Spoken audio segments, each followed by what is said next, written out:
Obama's speech last night where she said that you're in over your head and the wrong president for the country? She was over her head, and frankly, she should have made the speech live, which she didn't do. She taped it, and it was not only taped, it was taped a long time ago because she had the wrong deaths. And frankly, I wouldn't even be here if it weren't for Barack Obama. See, we're standing in the White House. I wouldn't be in the White House except for Barack Obama because they did a bad job. Biden, she didn't even mention the vice presidential candidate in the speech, and she gets these fawning reviews. If you gave a real review, it wouldn't be so fawning.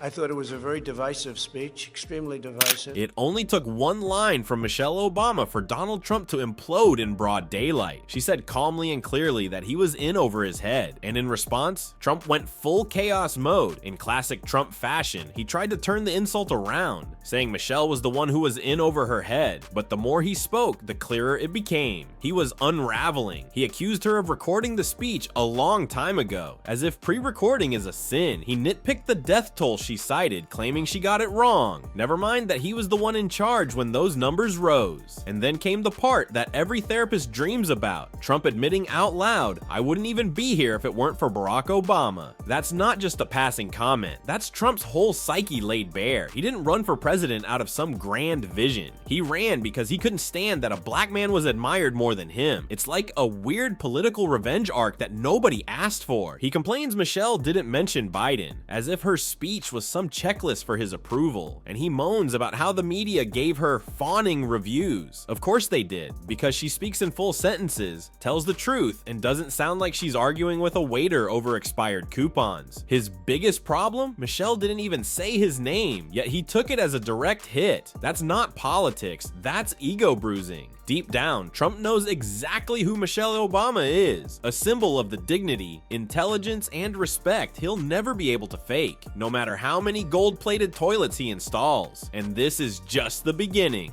We are indifferent to his erratic behavior, his obvious mental decline, his history as a convicted felon. Please do not hand our fates over to the likes of Trump, who knows nothing about us, who has shown deep contempt for us, a predator found liable for sexual abuse. All of this while we pick apart Kamala's answers from interviews that he doesn't even have the courage to do, y'all. Because a vote for him is a vote against us, against our health, against our worth.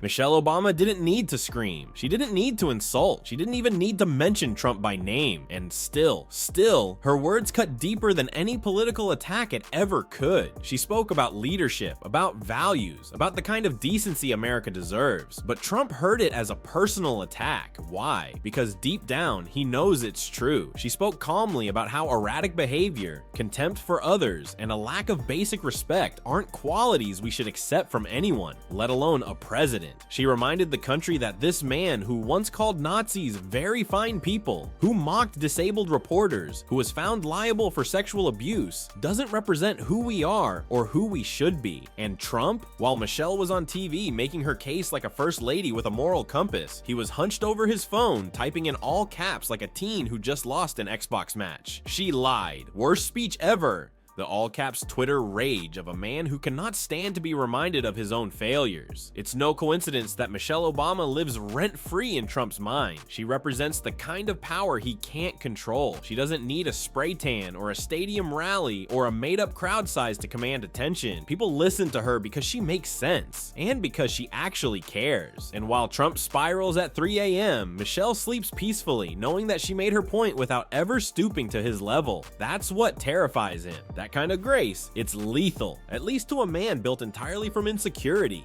It'd be dangerous just to bring them back to their countries. Their countries weren't accepting them back until I came. With Barack Hussein Obama, I call him the Great Divider. He's the Great Divider. Oh, what do you mean? She said bad about me. I can't hit back. Sir, you're winning. Just relax. Is that good or bad advice? And Michelle hit me. I was so nice to her. Out of respect, I was saying, she hit me the other day. I was going to say to my people, am I allowed to hit her now?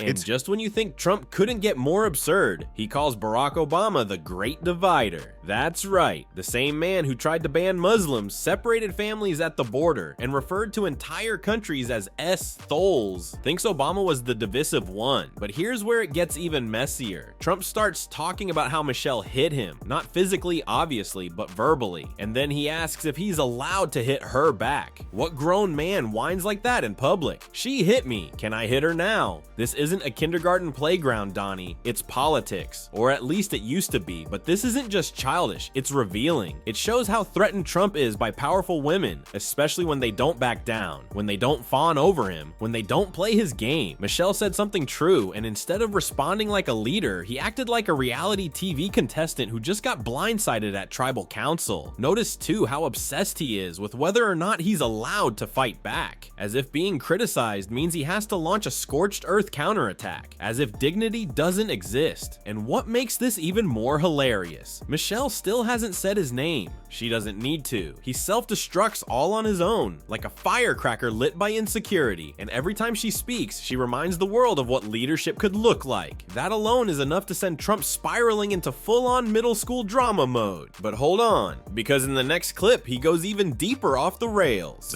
You know what the response is there? It's like, nah. What do the ladies from North Carolina think about hit back or just relax? Huh? I've always treated her very nicely. But he's the great divider. Barack Hussein Obama, he's a great divider. But he never did, he came out same way for Hillary. How did that work out? Oh. I'd actually love to hit back, but we'll hold it a little while.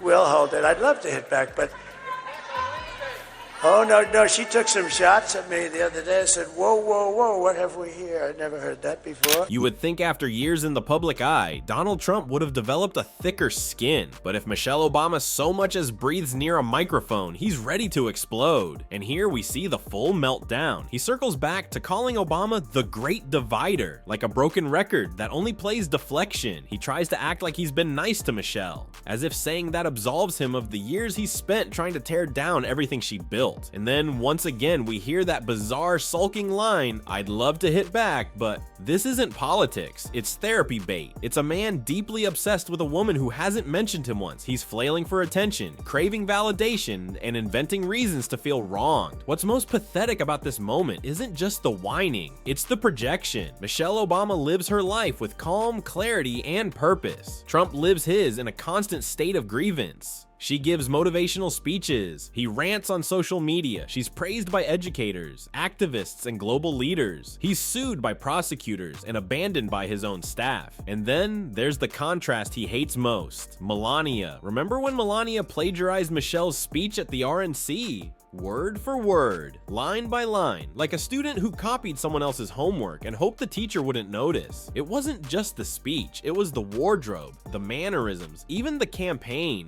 Be Best, a watered down knockoff of Michelle's Let's Move. The Trump family wasn't just trying to beat the Obamas, they were trying to be them, and failing spectacularly. Every time Michelle releases a best-selling book or sells out a speaking event, Trump feels the sting, because no matter how many MAGA hats he prints, how many rallies he hosts, how many buildings he slaps his name on, he will never get the respect that Michelle gets simply by existing. She's revered, he's resented, she's a role model, he's a warning, and the fact that Michelle barely acknowledges him while still having this much power over his emotional state, that's the final twist of the knife. Trump can scream all he wants, but Michelle Obama doesn't need to respond. She already won, and deep down, he knows it.